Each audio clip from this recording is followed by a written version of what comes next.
அடுத்ததாக நம்முடன் அரசியல் விமர்சகர் திரு ஜெகதீஸ்வரன் இணைப்பில் இருக்கிறார். சார் வணக்கம். வணக்கம் சார், ஒரு 16 வயது சிறுமி கூட்டு பாலியல் வன்கொடுமை செய்யப்பட்டிருக்கிறார். நீங்க நியூஸ்ல பார்த்திருப்பீங்க. சார், இதை ஒரு அரசியல் விமர்சகரா இதை ஒரு சமுதாய சீர்கேடா எடுத்துக்கலாமா, இல்ல சட்டம் ஒழுங்கு பாதிக்கப்பட்டிருக்குன்னு எடுத்துக்கலாமா? ரெண்டையும் தாங்க சொல்லணும். ஆக்சுவலா இன்னைக்கு ஜூன் 4ஆம் தேதி. இந்த ஜூன் 4ஆம் தேதி என்னன்னு கேட்டீங்கன்னா international day of innocent children victims of aggression, அதாவது ஆக்கிரமிப்பால் பாதிக்கப்பட்ட அப்பாவி சிறுவர்களுக்கான பன்னாட்டு நாள். இந்த நாள் போரில் பாதிக்கப்பட்ட குழந்தைகளுக்காக துவக்கப்பட்டதுனாலும் அதோட இது ரொம்ப வைடா மாறிடுச்சு. பிசிக்கல் அபியூஸ், இமோஷனல் அபியூஸ் இந்த மாதிரி குழந்தைகளுக்கு ஏற்படுவதற்காகவே இந்த நாள் தொடர்ச்சியாக இன்டர்நேஷனல் அளவில் கடைபிடிக்கப்பட்டு வருகிறது. அன்பார்ச்சுனேட்லி நம்ம தமிழ்நாட்டிலையும் இந்த மாதிரியான ஒரு நிகழ்வு நடந்திருக்கிறது அப்படிங்கிறது உண்மையிலே எந்த அளவுக்கு மோசமா அன்னைக்கு இந்த நாள் எதுக்காக துவக்கப்பட்டதோ அது இன்னும் தொடர்ந்துகிட்டு இருக்கே அப்படிங்கிறதே நான் ரொம்ப துரதிருஷ்டமா பாக்குறேன். இதுல என்னன்னு கேட்டீங்கன்னா நிச்சயமா சமுதாய சீர்கேடு அதிகமா மாறிட்டு இருக்கு. இது ஆட்சியை தொடர்புபடுத்தி பேசலாமானா பேசலாம், சட்டம் ஒழுங்கு பிரச்சனைகள் இருக்கிறது. ஏன்னா அரசியல்வாதிகள் ஒவ்வொரு ஆட்சியாளர்களும் அது எதிர்கட்சிகளை தாக்குறதுக்கோ இல்ல ஆளுங்கட்சியை தாக்குறதுக்கோ அதை பயன்படுத்திக்கிறாங்க அப்படிங்கிறத சொல்ல முடியுது. ஆனா அதை தாண்டி எல்லோருக்குமே கூட்டு பொறுப்பு ஒண்ணு இருக்கு. அதை நம்ம சேர்ந்து செய்ய தவறுகிறோமோ அப்படின்னு நினைக்கிறேன். ஒரு வாட்டியும் ஆட்சியாளர்கள் கையிலையும் இல்ல அரசியல்வாதிகள் கையிலையும் தள்ளி விட்டுட்டு இது அவங்க ஆட்சியில இப்படி நடந்துச்சு, இவங்க ஆட்சியில இப்படி நடந்துச்சு அப்படிங்கிறத நகர்த்துறோமோ அப்படிங்கிறத நம்ம பார்க்க வேண்டியதா இருக்கு. கடுமையான சமுதாய சீர்கேடு. நீங்க பாருங்களேன், இத்தனைக்கும் அது பல நேரங்கள் அந்த குழந்தைகளுக்கான இந்த குற்றங்களை புரியுறவங்க யாருன்னு கேட்டீங்கன்னா ரொம்ப தெரிஞ்சவங்களா தான் இருக்கிறாங்க. ரொம்ப க்ளோஸ்லி அவங்களுக்கு ஏற்கனவே தெரிஞ்சவங்க. அவங்க நம்பி யாரை நம்பி நம்ம அனுப்புறோமோ அவன் தான் இந்த மாதிரியான பாலியல் இதுல பண்றான். அது கூட்டு பாலியல் அப்படிங்கிறது இன்னைக்கு நிறைய மாறிட்டு இருக்கு. அப்படிங்கறதெல்லாம் பார்க்கும் பொழுது ரொம்ப ரொம்ப மோசமான ஒரு சமுதாய சீர்கேடை நோக்கி நம்மளாம் போயிட்டு இருக்கோம். நம்மளோட குழந்தைகளை வெளியே அனுப்புறதுக்கே பயமா இருக்கிற அளவுக்கு யோசிச்சு பள்ளிக்கூடத்துக்கு அனுப்பணும், பிள்ளைங்க ஸ்கூலுக்கு போகணும், டியூஷன் போகணும், வெவ்வேறு கிளாஸஸ்க்குலாம் அனுப்புறோம், நம்ம மியூசிக் கிளாஸ்க்கு அனுப்புறோம், என்னமோ அனுப்புறோம். ஆனா ஒவ்வொரு பேரண்டோடைய மனநிலை எப்படி இருக்கும்னு பாருங்க. இந்த நியூஸை காலையில எந்திரிச்சு பாக்குறாங்க. இன்னைக்கு ஸ்கூல் வேற திறக்குது. ஸ்கூல் திறக்கிற அன்னைக்கு இந்த மாதிரி ஒரு நியூஸை பார்க்கும் பொழுது அந்த ஒரு பேரண்டா நம்மளோட மனநிலை எப்படி இருக்கும், என்னடா நடக்குது இந்த ஊர்ல, தொடர்ச்சியா இப்படியே நடந்துகிட்டே இருக்கு அப்படிங்கிறது இருக்கும்ல. அந்த அளவுக்கு மிக மோசமாக ஒரு சமுதாய சீர்கேடை நோக்கி போயிட்டு இருக்கோம். உண்மையிலே என்ன தீர்வுங்கிறதே தெரியல. நீங்க ஒரு பக்கம் இது நியாயமாக ஜுடிஷியலும் போலீஸும் சரியா விசாரிச்சு அந்த குழந்தைக்கான நீதியை பெற்று தரணும் அப்படிங்கறத நம்மளாம் நினைக்கிறோம். அது ஒரு பக்கம் நடந்தாலும் இதற்கு மேல் குற்றங்கள் நடக்கக்கூடாது நம்ம எல்லாம் பேசுறோம், முயற்சிக்கிறோம். பட் ஆனா தொடர்ச்சியா அந்த குற்றங்கள் நடந்துகிட்டு தான் இருக்கு. ஒட்டுமொத்தமாகவே இங்க இந்த சமுதாயத்தை எப்படி சரிபடுத்துறது, குறிப்பாக நம்ம ஆண் குழந்தைகளை வளர்க்கின்ற விதத்துல நிறைய மாற்றங்கள் கொண்டு வர வேண்டிய அவசியம் இருக்கு. இன்னைக்கு நிறைய பான் ரொம்ப ஈஸியா கிடைச்சிருதுங்கிறத பார்க்க முடிகிறது. ரொம்ப ஈஸிலி அவைலபிளா இருக்கு. அதான் அதை பார்த்து இந்த குழந்தைங்க பசங்க இப்படி ஆகுறானுங்களா, இல்ல இந்த ஆண்கள் இப்படி ஆகுறாங்களா அப்படிங்கறது எல்லாமே நிறைய கேள்விக்கு உட்படுத்த வேண்டியதாக இருக்கிறது. சட்டம் ஒழுங்கு நம்ம செய்ய வேண்டிய அவசியம் இருக்கு. இதெல்லாம் எவ்வளவு விரைவாக இதற்கான நீதியை நம்ம பெற்றுக் கொடுக்கிறோம். இது இப்ப போன இதுல பார்த்தோம், விளாத்திக்குளம் சம்பவத்துல அந்த குழந்தைக்கான நீதிங்கிறது 77 நாள் எஸ்டாப்ளிஷ் பண்ணிருக்கோம்.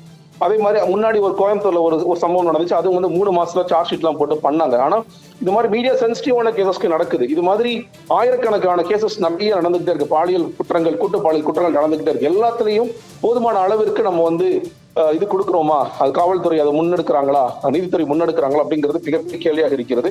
இன்னொன்னு, இந்த மாதிரி போக்சோ வழக்குகளை கன்விக்ஷன் ரேட் ரொம்ப போரா இருக்கு. 9% தான்.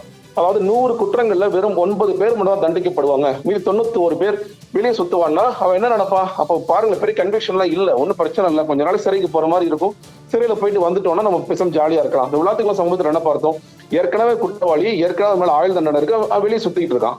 அது எப்படி நடந்துச்சு, அப்ப ஜுடிஷியல்ல எங்க பிரச்சனை இருக்கு, போலீஸ்ல எங்க பிரச்சனை இருக்கு, ஆட்சியில என்ன பிரச்சனை இருக்கு அப்படின்றத நம்ம யோசிக்க வேண்டிய அவசியம் இருக்கிறது. உடனடி தீர்வாக இப்ப இந்த ஆட்சி கூட ஒரு என்கவுண்டர் பண்ணலாம்னு சொல்லுவாங்க. அதெல்லாம் தீர்வுகள் கிடையாது. இது நியாயமா எவ்வளவு விரைவாக இந்த கேஸை விசாரிச்சு அது பண்ணணுங்கிறதும், அதே மாதிரி இந்த குழந்தைகளுக்கான நீங்க இமோஷனல் ரீதியான அதை வெளியே கொண்டு வருவதற்கான வேலையை அதிகமா செய்ய வேண்டிய அவசியம் இருக்குன்னு நான் நினைக்கிறேன். அவங்க முன்னாடி பேசுறவங்க சொன்னாங்க, ஒரு பெரிய ட்ராமாங்க அது. அந்த ட்ராமால இருந்து அந்த குழந்தைகளை வெளியே கொண்டு வர்றதுங்கிறது நம்ம எல்லோருக்குமான கடமை இருக்கிறது. அது ஹாஸ்பிட்டல்ஸ்க்கான கடமை இருக்கு, அது சைக்காட்ரிஸ்டுக்கான கடமை இருக்கு. அதெல்லாம் குழந்தை கொஞ்சம் கொஞ்சமா இந்த சம்பவத்தை மறக்கடிக்க வைக்கிறதுக்கான வேலைகளை பார்க்கணும்.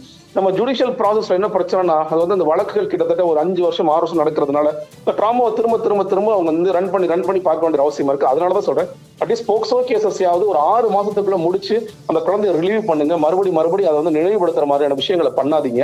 அதுக்காக வேகமாக செயல்படணும்னு நான் பார்க்கிறேன். ஜெகதீஸ்வரன், தாவேக ஆட்சி பொறுப்பேற்ற கொஞ்ச நாட்கள்லேயே இந்த மாதிரி நிறைய விஷயங்கள் நடக்குது அப்படின்னு சொல்றாங்க. இது தாவேக ஆட்சி பொறுப்பேற்றவுடன் தான் இது நடக்குது, அப்படின்ற மாதிரி ஒரு குற்றச்சாட்டு வைக்கிறாங்க. நான் எப்படி பார்க்குறேன்னா, இதில் வந்து தனி மனித ஒழுக்கமும் மிக முக்கியமாக ஒன்றாக நான் பார்க்குறேன். நீங்கள் இதை எப்படி பார்க்குறீங்க? நிச்சயமா தனி மனித ஒழுக்கம் தாங்க. ஆனா தாவே காட்சி குறித்து ஏன் இது வருதுன்னா, விஜய் அவர்கள் இதுதானே விதைச்சாரு. நீங்க போன ஆட்சியில நடந்த பாலியல் குற்றங்களுக்கெல்லாம் நேரடியாக முதலமைச்சர் தான் பொறுப்புன்னு சொல்லி அவர் விதைச்சாரு. அவர் விதைக்கிறதுக்கு நீங்க அறுவடை பண்றாரு. அப்படிதான் பார்க்கணும். எல்லாம் நான் வந்துட்டா எல்லாமே மாறிடும் சொல்லி அவர் விதைச்சாரு. இரண்டாவது கையெழுத்தாக சிங்கப்பெண் அதிரடிப்படைன்னு சொல்லி சொன்னாரு. அன்பார்ச்சுனேட்லி அந்த சிங்கப்பெண் அதிரடிப்படையை திறக்க வேண்டிய அன்னைக்கு வந்து லான்ச் பண்ண வேண்டிய நாள் அவர் என்ன பண்ணிட்டு இருந்தாரு? அப்ப அவர் எதுக்கு ப்ரையாரிட்டி கொடுக்குறாரு? இன்னும் சொல்ல போனா எத்தனையோ பெண்கள்ட்ட நான் பேசினேன், எதற்காக நீங்கள் தாவேக்கு வாக்களிச்சீங்க? ஆனா விமன் சேஃப்டினா விஜய் வந்தா எல்லாம் மாறிடுனா, விமன் சேஃப்டி பெருதளவு மாறிடும், குழந்தைகளுக்கு பாதுகாப்பு வந்துடும், எங்களுக்கான பாதுகாப்பு. இப்ப அந்த பெண்கள் இப்ப என்ன யோசிப்பாங்க?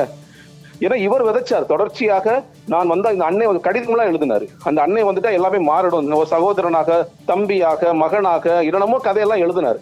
அப்ப நீங்க விதைச்சிங்க, நீங்க இன்னைக்கு அறுவடை பண்ண வேண்டிய இடத்துல இருக்கீங்க. உங்களுக்கு குற்றம் சொன்னா நீங்க வந்து உடனே ஐயோ எனக்கு குற்றம் சொல்றாங்க, விமர்சிக்கிறாங்க, நீங்க தப்பிச்சு போக முடியாது. இப்ப நீங்க சொல்லிதான் இதை சொல்லி ஆட்சிக்கு வந்தீங்க. அப்ப அந்த கேள்விகள் உங்களை நோக்கி கேட்கப்படும் தான். சும்மாவே அரசியல் பண்ணுவாங்க.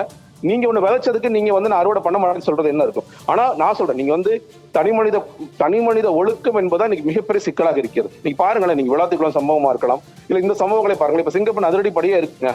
இந்த மாதிரி ஒரு குழந்தைக்கு நீங்க ஒரு கார்ல தெரிஞ்ச ஒருத்தன் கூட்டிட்டு போறான், அவன் வந்து அந்த குழந்தைக்கு ஏதோ ஒரு மருந்தை கொடுத்து அந்த மயக்கம் அடைய வச்சு கூட்டு பாலியல் பண்றான்னா எப்படி கண்காணிக்க முடியும்? இதை ஒரு சிங்கப்பெண் அதிரடிப்படி எப்படி கண்காணிக்க முடியும்? இது டார்க் ஸ்பாட்ஸ்ல நாங்க போடுறோம், நாங்க வந்து சிசிடிவி கேமராஸ் வைக்கிறோம். விழாத்துக்குளத்தை பார்த்தோம், அந்த பெண் உடல் உபாதை கழிக்க போன ஒரு சிறுமி, அந்த பெண்ணை வந்து இந்த தர்மபுரீஸ்வரங்கிறவன் தூக்கிட்டு போய் அந்த பொண்ணை பாலியல் பலாத்காரம் பண்றான்.